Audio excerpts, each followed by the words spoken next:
Viral di media sosial video seorang bocah SD menyeberangi sungai dengan naik kotak styrofoam. Belakangan terungkap, video viral ini diambil Desa Kuala 12, Kecamatan Tulung Selapan, Kabupaten Ogan Komering Ilir, Sumatera Selatan.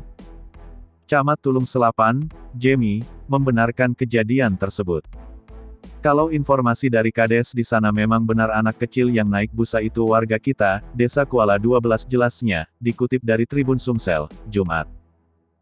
Jemi menyebut, anak-anak di sana harus melewati sungai dengan transportasi seadanya untuk pergi ke sekolah dikarenakan tak adanya akses jembatan penyeberangan. Kepala Desa Hartoni membenarkan terkait aktivitas anak yang menyeberang melewati sungai. Di desa ini terdapat 2 sekolah dasar, yaitu di Dusun Darat dan Dusun Buntuan.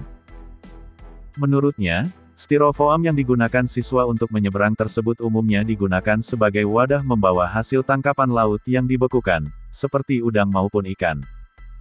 Tambahnya lagi, anak-anak memang terbiasa menggunakan styrofoam tersebut untuk bermain-main di sungai.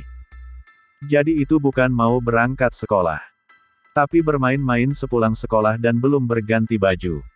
Itu biasa bagi anak-anak kami yang tinggal di laut seperti di sini.